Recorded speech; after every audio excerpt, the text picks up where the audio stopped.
Thank you, audience. Thank you. Hey, God bless you guys. Oh, thank you guys. You're too kind. Hey, God bless you guys. Thank you so much for tuning in to another episode of True Way Gaming. I'm your host, One Way Soldier, or you call me Carl. And here at True Way Gaming, we answer your gaming-related questions and talk about game-related topics.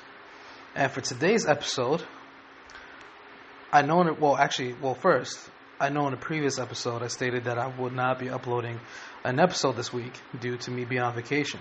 I'm still am on vacation. I'm actually recording right now through the app on my cell phone in the bedroom. Praise the Mighty King where I'm sleeping. And but I don't know. I can't. It's hard for me to be away from you guys for so long. So here I am. Oh, thank you, audience. Thank you. I appreciate you. God bless you. And, yesterday, on Thursday, praise the Mighty King, it was such a blessed day for me, and I wanted to share it on the podcast. Yesterday, especially Thursday, to me, was really, really, really important and special in my heart because I got to meet a very important friend of me, a very important friend that I met her, praise the Mighty King, through Xbox, like 5 years. I think we've been friends for 5 years, and I finally got a chance to meet her. We met at Dave & Buster's, and praise God, we had a blessed time. We had awesome conversations. We got to play arcade games, and it was just a blessed time. So, Kyrie, a shout out to Kyrie. If you're hearing this, I love you, sis. Amen. And again, thank you so very much for coming out to meet me and the crew because, oh my goodness, like, she drove 2.5 hours, to meet me and the crew, and I just feel so honored and blessed. I'm like, man, I want to tell the world about it, So, Kyrie, thank you, sister. God bless you all the days of your life. Seriously, it was awesome.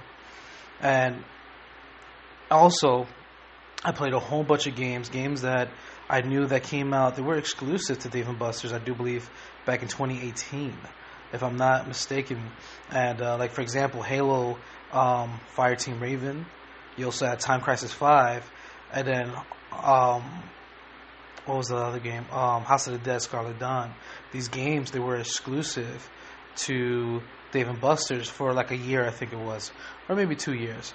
In other words, other arcades now have those games, which is awesome. But these games I wanted to play for years, so I actually got to experience them on Thursday, and I wanted to just pretty much in this episode pretty much give my little review on some of the games I played, and also just share some of my experience at Dave & Buster's. And that starts now. So at Dave & Buster's, it was really, first of all, it's awesome. I have not been in an arcade for years. I think the last arcade I've been to was back at New Rock Shell in New York, back in when I was like 22 years old, I think. I'm currently 28 now, so it's been like 7 years or so since I stepped foot in an actual arcade, if you don't consider my house. But it was really awesome. So it was a blessing to step into an arcade, and there's always a feeling that I always had since I was young when stepping foot in an arcade, and I think you guys, listeners, you heard me mention this in previous episodes of True Way Gaming, where one thing I love about gaming is that it always brings people together. No matter what they believe in, no matter what color, there is no color, when you play games and stuff. And, like, literally, I remember that moment where I was playing Tekken arcade, and then some dude just rolled up with a quarter in, and we started playing, And so, in other words, like, literally, that memory and so many others just came to my mind when I stepped foot in Dave & Buster's. And on top of that, just, and of course, just being there with my group of friends and my sister, it was just, there was no words I could just use to describe the joy that I felt, And so the first the first game that I decided to play, there were so many. I remember the first game I played, going in, I'm like, man, I gotta play House of the Dead Scarlet Dawn. I'm a big House of the Dead fan. I love for the Nintendo Wii, I got the Return of House of the Dead 2 and 3 physical. I have House of the Dead 4 on the PlayStation 3. Praise the Mighty King, that was the only way to purchase the game at home. Is if you have a PlayStation 3, you could buy it on the PlayStation Store. And my favorite kind of games are gun rail shooters. I love Time Crisis. I love, like I said, House of the Dead. I also, the Resident Evil, Umbrella Chronicles, Dark Side Chronicles. I gotta get those for the PS3, but I do own both those games physical on the Nintendo Wii. So literally, my Nintendo Wii collection literally just consists of gun rail shooters. Just because Nintendo did a great job of the Wii Zapper and putting those games on the platform was awesome, especially Ghost Squad. And yeah, so in other words, the first game I played, House of the Dead, Scarlet Dawn, I played that with Caroline, and it was very, very cool. So the gun that you actually hold, real life to play the game, it's a replica of the MP7, and it has recoil, and it just felt great. It was the perfect amount of weight to it. I love the recoil. I felt like I was actually shooting a gun. Now, and also the screen that they use, I do believe it's 4K. It was gorgeous visuals, gorgeous. The coloring was so gorgeous. I think it's a OLED screen actually, because the colors really popped, especially when you use like grenades or you see explosions. It was really awesome to see. The only downside I would say from this game, to me, actually, I don't really see it as a downside, because to me, I find that kind of stuff hilarious. But the voice acting was so ferocious. I'm not sure if that's how you pronounce the word, but it was so disastrous. The voice acting, like literally, there was a part where zombies broke in, and the main protagonist was like, "Let's go, let's go help," just like that, emotionless, And there was also another scene where your characters, I think they're jumping from a helicopter, like, "Oh, let's jump," and then they jump just like that. Not, "Yo, let's jump, let's get out of here." It was just, "Oh, let's jump," and then they jumped, and I'm just like, it had me laughing the whole time as I'm watching the cutscenes. It looked like a bad annotation or something. The voice acting, that's the best way I could really describe it. But putting the voice acting aside, because obviously I'm not there for the voice acting, Praise the Mighty King, it was an awesome sequel to the House of the Dead series. I loved how in the beginning of every mission you get to choose what weapons you want to bring with you on a mission. So I remember at first Caroline, she brought a MP7 and then a Gatling gun, and then me, I chose the shotgun and, praise the Holy Spirit, a dual wielding MP7s. And it was awesome. It was really awesome. It was fun. The zombies, they could really take a hit. Like literally, I was performing headshots, and that seems to eliminate them faster. I mean, hence they're zombies, but it was, but for a House of the Dead game, I feel like this game, they take more shots than usual. Off the bat, I'm thinking about House of the Dead 3, even House of the Dead 4. They die pretty quick in those games. But this one, they have a little bit of health. And but overall, it was awesome. It was really action packed.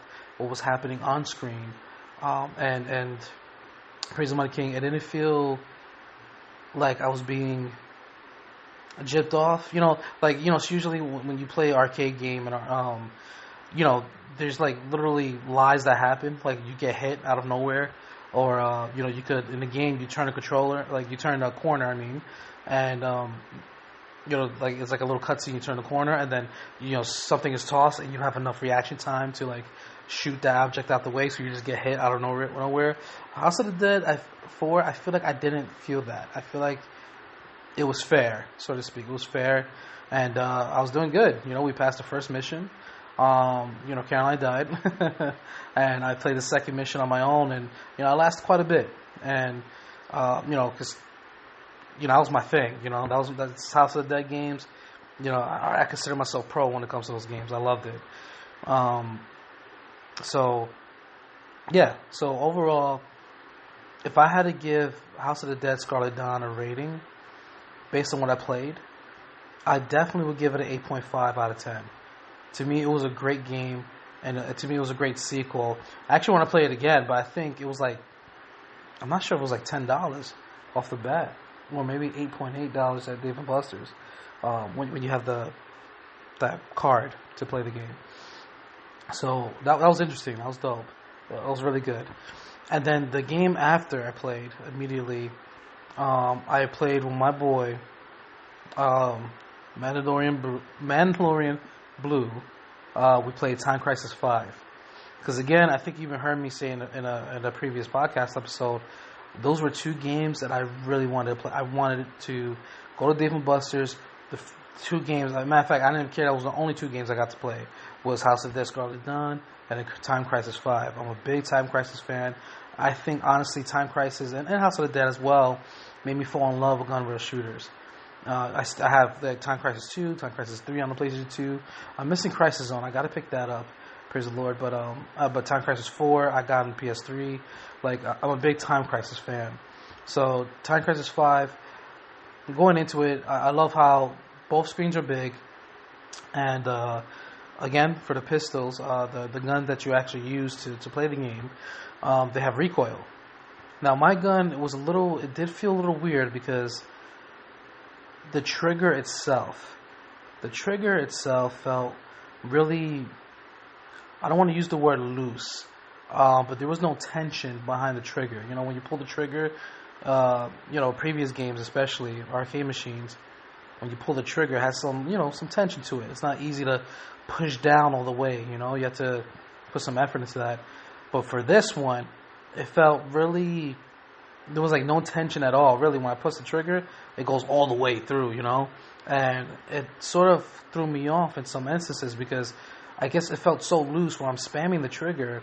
I'll go, wait, did I shoot 3 times? When I mean to shoot twice, it felt so loose. I'm like, wait, did I shoot 3 times? Or, it made me, it's a little weird way to explain it, but it made me feel, how should I say, I don't know if I should say that there was times where I felt like my shots, either shot too much, or sometimes I feel like my shots didn't register. And in a way, not like all the time. Just like time to time, I noticed that, especially for like boss fights and stuff. But it felt like that. Like, I pressed the trigger twice, but it registered 3 times sometimes. And I don't know if it's just worn because in that Dave & Buster's location. I don't know if people play that game all the time and they're just that gun is breaking. Or it was just a design flaw or something. But other than that, literally, I had a blessed time with that. And the cooperative aspect is so cool on that because what's a unique spin on the Time Crisis series for the Time Crisis 5 is that the characters you play as, they have super speed. So it's really cool that in the bottom of the arcade machine, when you there's 2 paddles, the left paddle and then the right paddle, and then we use those during gameplay to switch sides. So when you're in a gunfight, you press the left paddle, your character would zoom to the left side of the battlefield. And then, vice versa. When you press the right, it would zoom to the right. So it was really cool cooperative moments because then I would go to my partner. I'd be like, all right, Mandalorian Blue, I'm going to get the left side, all right? You get the right. And it was literally, we flanked opponents, especially ones that used riot shields. It was so satisfying. I love that game also has a big arsenal of weapons. So you have pistols, you have an assault rifle, a shotgun, which was satisfying. When there was like 8 people on screen at once, I'm serious, yeah. I felt like John Wick. Like I equipped the shotgun, and I was just spamming the shotgun. I'm like, yes, this feels amazing. And what's really cool is they don't hold back. The game doesn't hold back of how many enemies are on screen. And playing that with a friend, it was just amazing. Just like literally sort of strategizing in a sense. And there was even a part of the game where the game only has 6 stages, but each stage is like long. Also, each stage has, I'll say 3, how should I say? I guess 3 checkpoints, so to speak. So like, your stage 1, but you would do a counter, a couple of like gunfights or whatever, and they'll be like, all right, uh, stage 1.1, you know, and then show your score, your accuracy and stuff, and then you would do I guess it has each stage has parts to it. There you go. That's what I'm trying to say. Please excuse me. Right now it's like 1 o'clock in the morning. That's this recording, but yeah, each stage has like 3 parts to it, and so each stage felt a little lengthy, which is good. To me, it was perfect. And it was cool that it was a part of the game where we're on motorcycles, so you had like we had to shoot dudes on motorcycles. We could use the paddles to like pretty much like where the Flash, like go on the left side, turn all the way to the right. Like it was just amazing, and it was awesome because there was like times where we had to fight giant mechs or like this giant like looked like a walking fortress, and it was like shooting turrets at us. And it was cool that we had a rocket launcher, me and Mandalorian Blue. Like we just shot at the turrets and whatever, and it would take out like 2 turrets off the bat. We're like, yeah.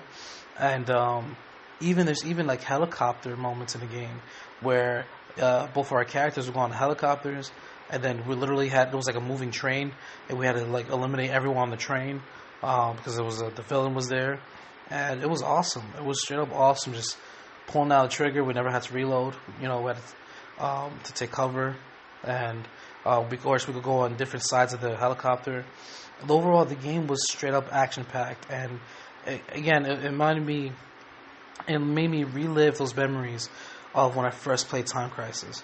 How epic it felt, how fun it is, and just also like what I love about the game too. There's no reticule, so literally you point and shoot at the game, and it makes me test my accuracy with an actual weapon.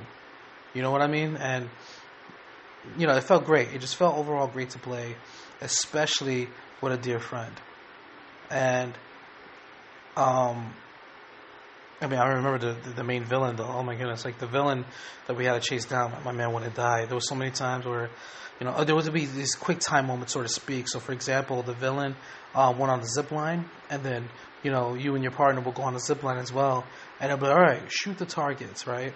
And then the time will slow down, and these green circles will appear. So you have like one shot to shoot each circle. So we did that flawlessly, and it was amazing. So he fell off from like, it looked like a 20-story building, and he still survived somehow, and we were still chasing him. Like it was just a little funny, But overall, that game was pure epic, I would say. Like me and Mandalorian Blue, every time like we passed a part of this thing, we're like, yeah, we give each other a high five. And just to cooperate, and Mandalorian Blue, my man, saved my life so many times. Especially there was one part where on the motorcycles, like I mentioned, we had to go off the ramp, and then time slowed down. And it said, all right, shoot the targets. Now, there was only one green circle, so I thought we had to shoot that. But there was like, no lie, like 5 missiles about to hit us. So when I shot that one circle, I'm like, we're supposed to shoot the missiles, not the green circle. And then my boy, Mandalorian Blue, came out and just shot all the missiles like within less than a second. And I'm just like, yes, bro, thank you. And it was funny. He was laughing, I was laughing. And the game overall is great. So if I had to give that game a rating,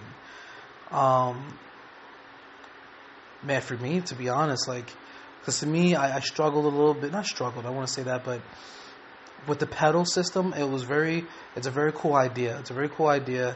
I had liked, honestly, if they mounted, like, how should I say, so, like, for example, House of the Dead,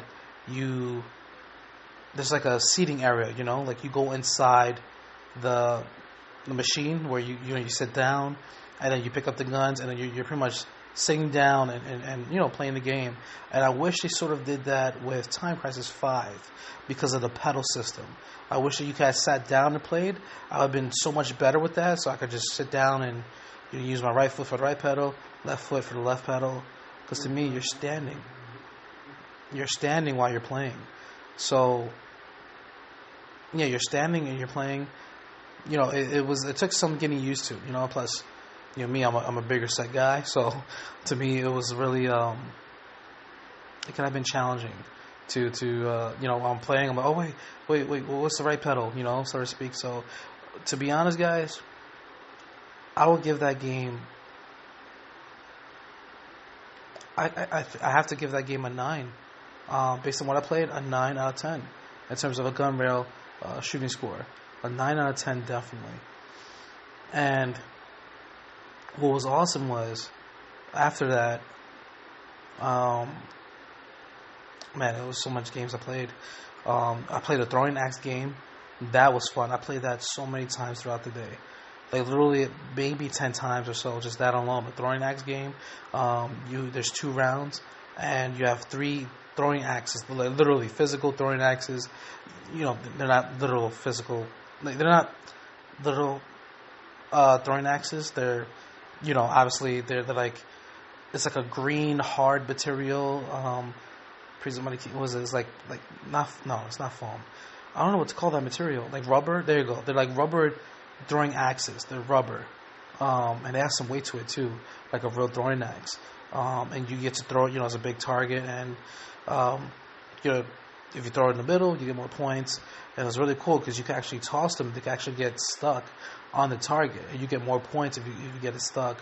And literally, I have a video recording of it where I got all 3 of my axes stuck on a target, and I actually made it to the leaderboards. I think literally I'm in 3rd place on the leaderboards. I scored really well, and literally it was just so much fun to play that game over and over again to see, oh man, if I could beat my score, if I could be number 1 on the leaderboard, and it was just so amazing. It was really awesome.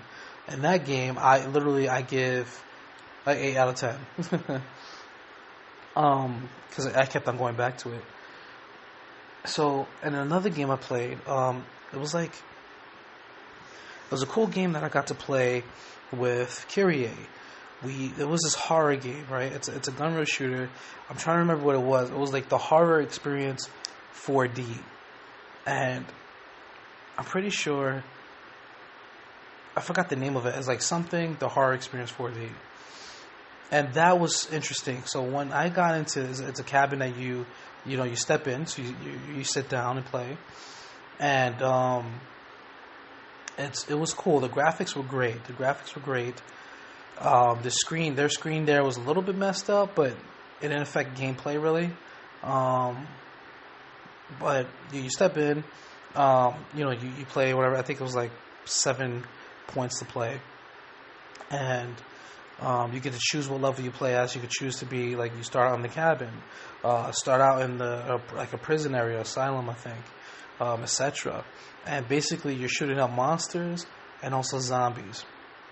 And what's really unique about this is that it's 4D, so literally when a zombie, for example, like opens up a door, or like in the game you're like walking, and all of a sudden a monster pops out or a zombie pops out of a door, literally they have like this wind that literally would shoot at you in the arcade cabin, and adds to the immersion, where wind would shoot at you. Oh snap! And it felt great too, because I'm over here in Texas. It was hot in there, and that felt great when that happened. But it was really cool when they bust open the door and boom, wind shot at you.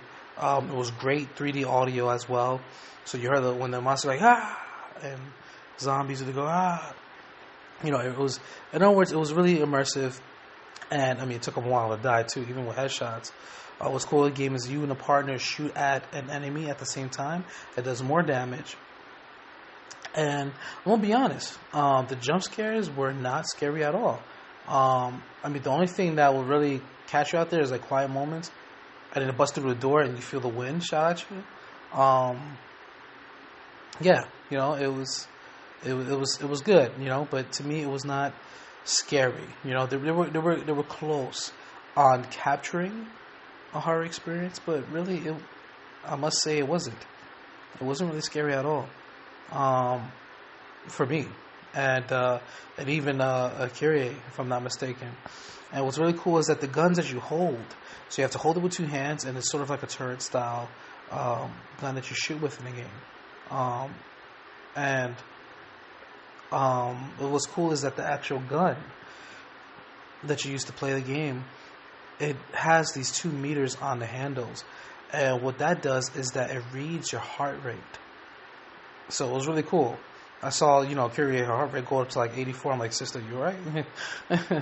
you know, but it was a cool experience. It was something different. I did appreciate what they were trying to do for a gun rail shooter. And of course, it was the average gun rail shooter.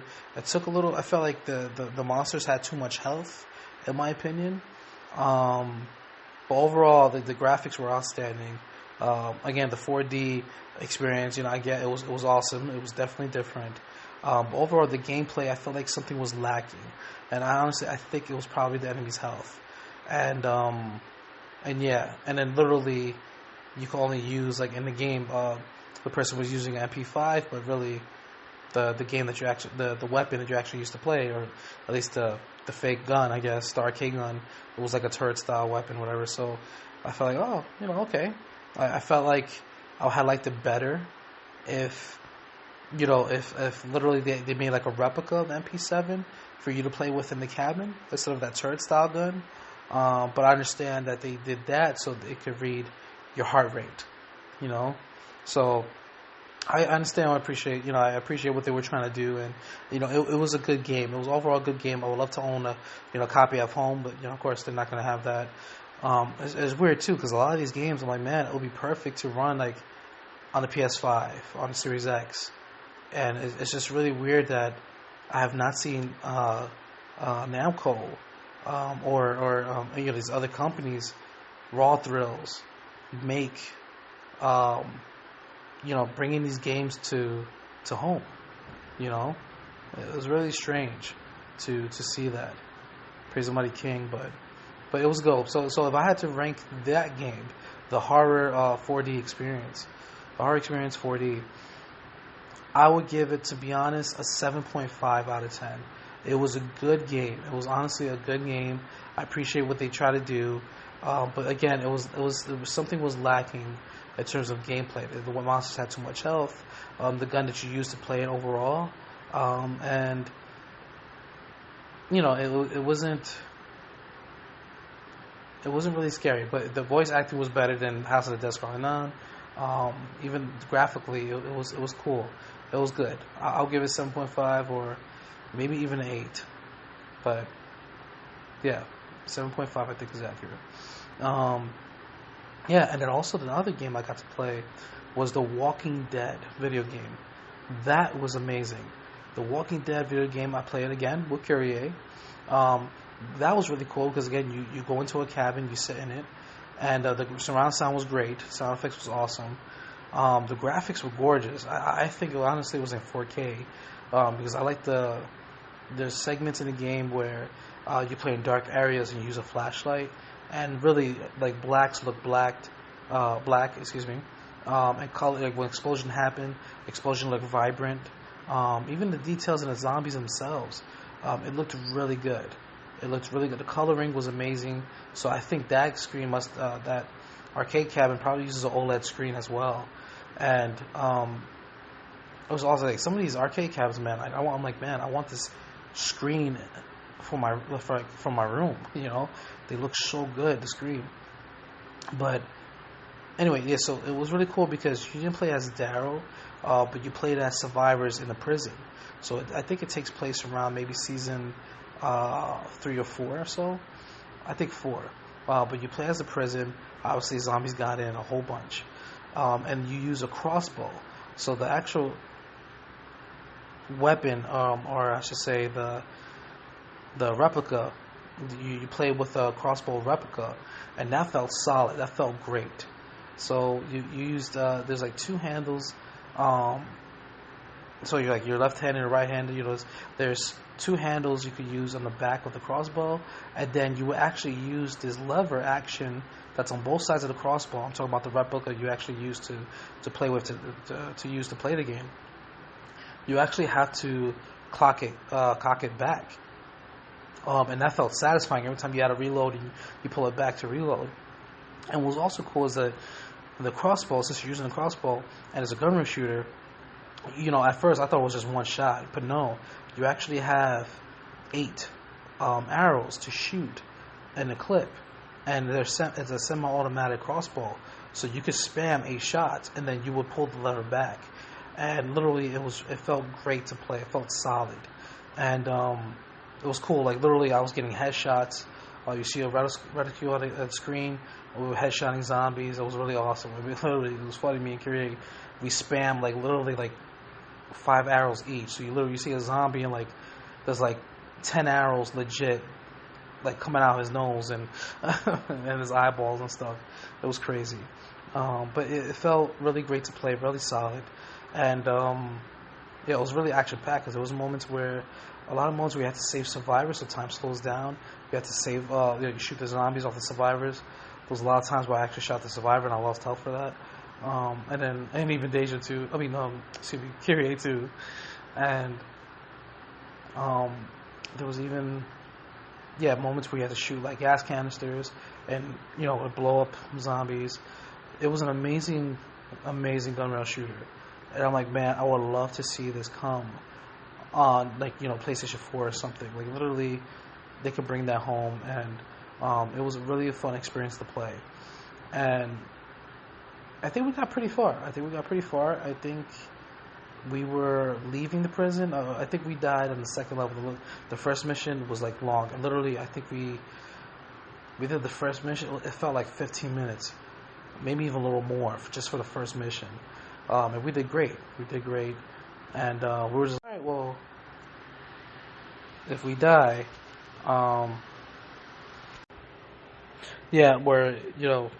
think we were like, oh yeah, if we die, we'll just end it there.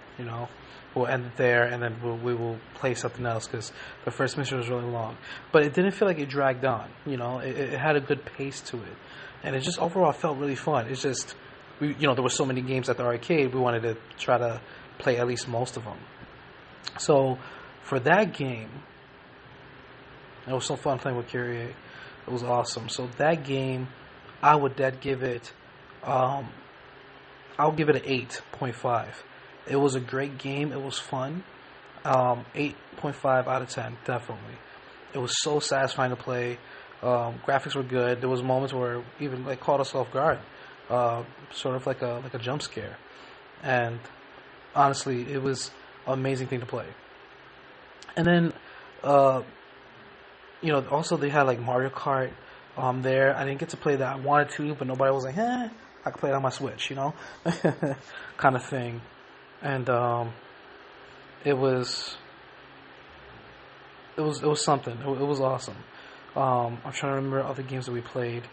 My sister, it was funny. She was playing I call it the gambling game, but it's really you take this little mallet and you hit the center of this bell, I guess, and this meter will go up. So you can't hit it too hard because then it will bounce off the meter. You can't do it too soft because you get a low points. Well, my sister literally played that game for a while, and she managed to get 8,000 tickets. And I felt like she was at Vegas or something, but she did really good, and it was fun. So I played that as well. I've also played Praise the Mighty King. What was it? Oh, we played Tomb Raider. Tomb Raider. First of all, I love Tomb Raider. I love Lara Croft. So, first of all, it's a massive screen that you played the game on. Literally, I think it's 100 inches, the screen, or 120 or something. It was a massive screen. And I think, though, what's a little weird about the arcade machine is that I think it uses a DPL or DPI screen to it. I think literally because if the contrast was weird. It was an old screen. It looked like an old screen. Again, DPI has a projector inside the screen, so to speak, and the projector is shooting at the screen internally. So I think it was using that because there was a lot of when you stand in front of the screen, there was a lot of areas that looked a little washed off. It doesn't affect gameplay. You can still see everything clearly and even play, but a lot of areas looked washed out. And then the guns that you play with. So it's cool that you get to play with Lara Croft's pistol. The con and the pro to that is, the pro is, in order to reload, you don't shoot off the screen usually like you would do with House of the Dead, where you'll point the gun out the screen to reload, or even Time Crisis, where you would take cover to reload. In the Tomb Raider game, you would literally cock the gun back, just like The Walking Dead. But you're not using a lever. You actually cock back the pistol. So it felt satisfying to play that. And literally, like when I was shooting, literally I was using I felt like I had sleight of hand equipped it like actual perk, because I mastered the reloading so quick, right? The con to that is the pistols had no recoil. So it really felt weird when I was shooting at an enemy and, there was no recoil. I'm just putting a trigger and I see the enemy reacting. And it's a little weird because when you shoot enemies, the player, like for example, I was green because I was player 2. So, there's an orange player, there's a purple, green, orange, green, purple, and I think blue. And it's a little weird when you're shooting at an enemy, the enemy will light up literally at different colors. We're all focus firing on one enemy. You would see them literally a blue outline, a green outline, an orange outline. It just looked weird. It looked like it was like a little rave party or something. And also, too, it's just without no recoil, and I'm just pulling the trigger, and the enemies take a lot of hits. I promise you, there was a point in the game where we all focus fired. I'm shooting an enemy, and he's just like, not but he did that, but literally he was rapping like, and literally, I promise you guys, it was like, it took him 20 seconds to die. I promise you, it was one dude on screen, and he looked like a regular grunt. It took him 20 seconds to die. And then I was shooting him for the first 5 seconds, and then we all jumped and we all started shooting at him. And my man was just receiving shots, and he was not dying. It was just so weird. And 20 seconds later he died. And so it was cool that he showed Lara Croft. It was really weird, to be honest, that we were going through the level, we were shooting up everyone with Lara Croft's pistol, the replica of the pistol. But in game, you see her like jumping through, like using zip lines, jumping off buildings and stuff. You never really see her fight back an enemy. So it felt weird because it's Tomb Raider. I thought we were playing as Lara Croft, but it's cool that you see her by side, but literally you don't see her fighting. And that was a little weird. I don't even think in the second level you see her fighting. So it's a little weird because like we're taking out all the enemies while she's just walking through, you know what I mean? And just the enemies themselves, again, they have way too much health. They don't die in 1 or 2 shots or even 3 shots. They take, don't lie, I think you only have 10 shots in the clip. They literally, one enemy will take like 5 to 6 shots to die. So that really was like, man, what the heck? And headshots, I think they die with less, but it's not like a one-shot headshot kind of thing, at least from my experience. So it felt a little weird, just not having any recoil, nor, again, just, it felt off. It just felt off.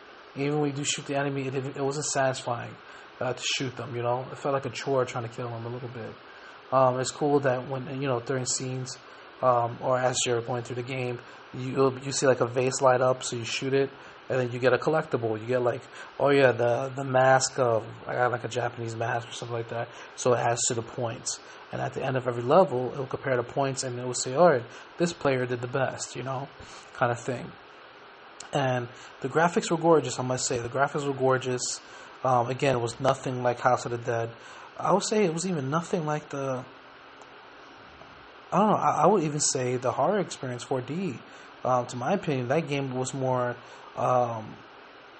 graphically or visually more stunning than the Tomb Raider game, So, I'm going to be honest, I put a ranking of that game between 1 through 10.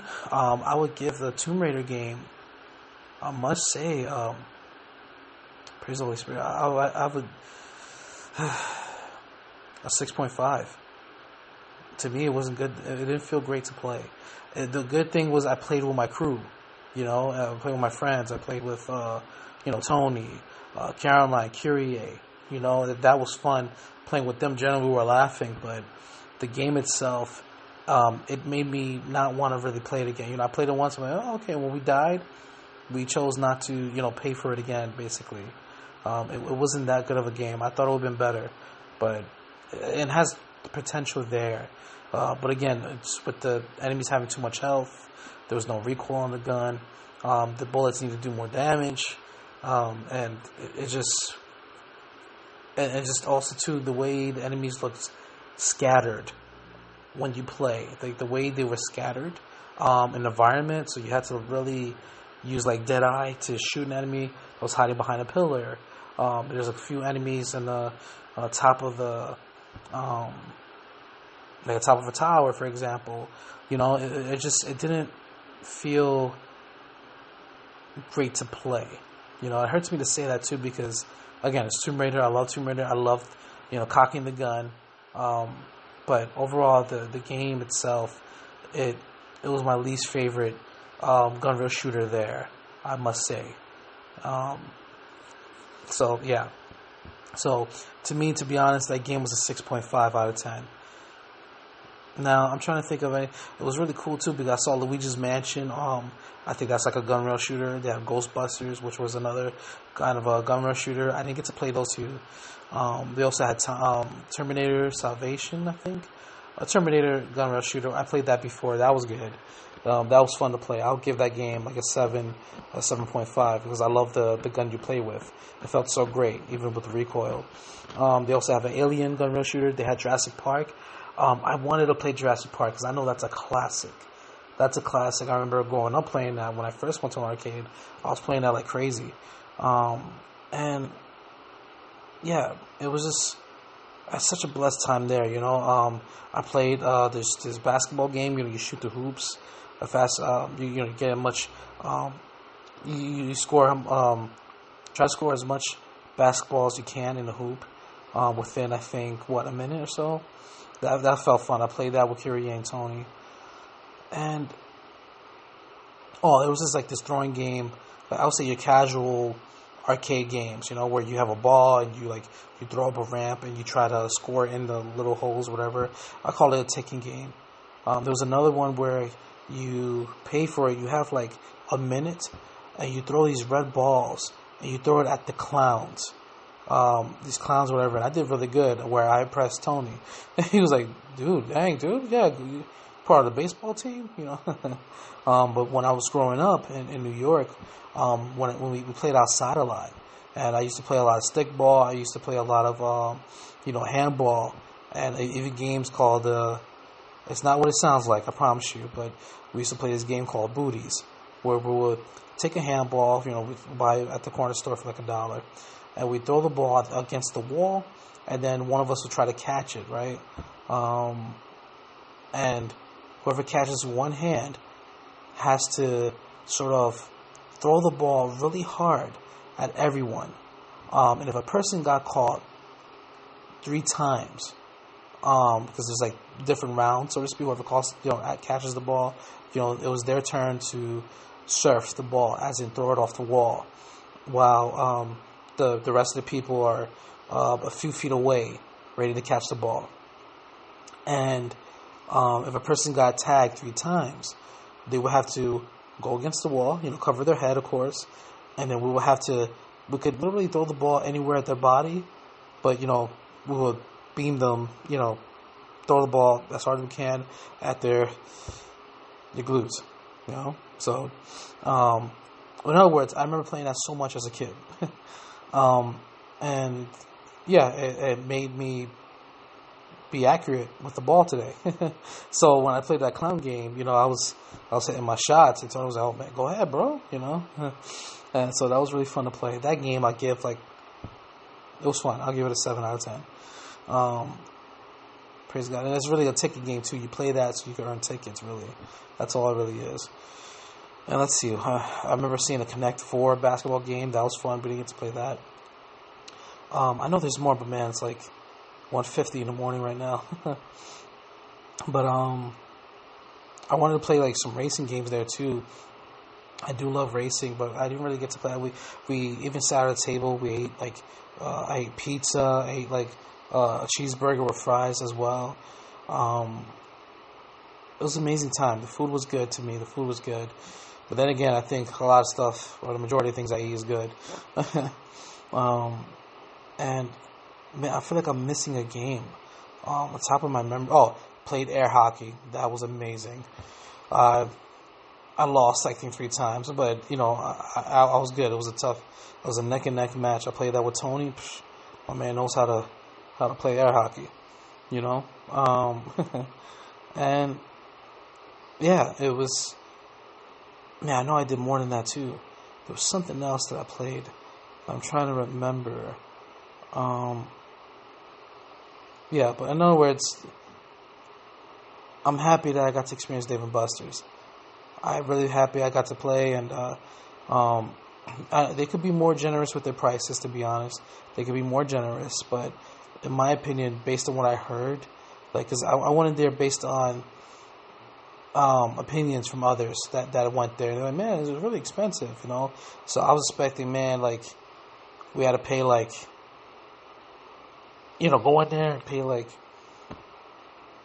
I don't know, like $200 just to play a fair amount of games. No, it wasn't like that at all. Because it was like 6 of us. They sell like a bundle pack, and you get more value if you buy like 4 cards, for example. And they would have 250 points each on them. I played a lot of games with that, and it was really good. It was really good. And I think the cards were like $35 each. So for $35, you get over 250 points, and that could last you for a while. You could play a good session with that. And just because you bought that in a bundle, that's why it was a good deal. But I think literally, genuinely, $35 would get you 170 normally. But that bundle thing made it worthwhile, I would say. And that was a good bargain. So, yeah, and literally me going to Dave & Buster's with my friends, praise the Mighty King for the first time, I will honestly treasure this moment for the rest of my life. I will never forget what happened on Thursday. And to me, it's Saturday morning as the recording of this podcast. But overall, I just had a blessed time. And all of us just making jokes. All of us were together, playing games with everyone. It was an amazing experience. And again, I got to meet Kyrie. And again, Kyrie, thank you so much for coming down and blessing us. Love you so much, sis. Thank you. And everyone that went. Thank you so very much, Tony and Caroline, Mandalorian Blue, and my sister. Just, I love you guys so very much, It was a blessed time. I'm not sure if I'm being so emotional right now just because it's so late, But again, I definitely see myself going back to Dave & Buster's and playing some more games because I played over here in Texas. When I go back home, I live in Connecticut. I have a Dave & Buster's somewhere. I definitely would like to go and check out that location, see if they have the same amount of games. Do they have less? Do they have more? I heard great things. I think actually the one that I'm thinking about has 2 floors. So honestly, I think it might have more games, if I'm not mistaken. But overall, it was a worthwhile experience, and I will treasure it for the rest of my life. It's awesome. So if you're listening to this, I highly recommend taking your friends to, of course, a good location, but a good Dave & Buster's. Grab a couple of your friends and just, spend the day there, and you have a blessed time. And again, that bundle thing, minimum, it's like you need 4 people to enjoy that benefit of the bundle pass. So you buy that in the bundle, each card is $35 each, but you get 250 points minimum. You can put more, of course. You could put much more if you so choose, but the minimum is like $35, I think. Or was it 25? It was one of those 2 numbers. I think it was 35. But, it was a good value, and you could play a lot of games with 250 points. You could play a lot of games with that. So I highly recommend Dave & Buster's. Grab your friends. Go play Dave & Buster's. Grab 4 of them minimum and just have a blessed time there. It's a really cool hangout spot. You get free water as well. And you can also order something if you want. That was really cool too. In the sitting area, there's a QR code on the table. You would use your camera, your phone, and you would click on that, and it would take you to the menu. All the menus are digital now. They don't hand out physical menus, and it was really cool. It was I had a blessed time, and literally I'm like, thank you, Jesus. Like, thank you, Lord, so much. I had a blessed time, just hanging out there and playing all these amazing games. And we're just with friends too, with people I love. Amen. So I highly recommend it. And guys, that will be for now. That will conclude this episode of True Way Gaming. Please, if you want your question or topic to be featured here on the show, don't forget to send an email at twgpquestions@gmail.com. Make sure you leave your name, and also in the subject bar write question, and hopefully, God willing, in the next episode, your question and or topic will be featured. Also, you could follow me on Twitter as well. So at TrueWayGaming, you can follow me, and you can even send your questions that way as well. Or if you just want to see what I post and what I retweet and stuff, you could do that too.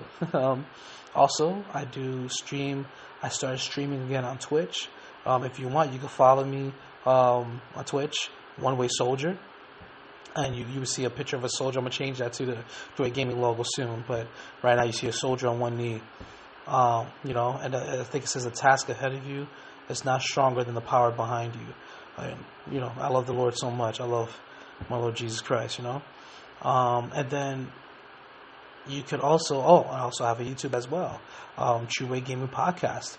You could tune in on YouTube. I think I only have 2 videos up right now, but I promise, I know I've said that for 2 episodes ago, I am working on uploading all the episodes onto the YouTube channel, and then also each episode going forward will be posted on YouTube itself, as well. So you could, please, and wherever you're tuning into the show, whether it's on Podbean, Amazon, Spotify, wherever you listen to, please, I would really appreciate the subscribe, follow me, ring the notification bell if you're tuning in on YouTube, or wherever podcast site you're using.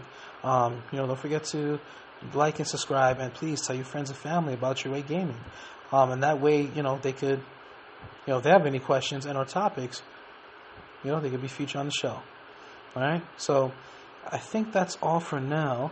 I'm trying to remember anything because, again, I'm just in the bedroom with a phone in my hand. I'm trying to remember if there's anything else, but and of course, thank you, audience. You've been an amazing audience, of course. So it's such a blessing how you've done. I love you guys. So God bless you guys. Okay, I'm waiting until you're done clapping. Thank you. I love you guys. God bless you. My name is One Way Soldier, and it's the end of my transmission. God bless.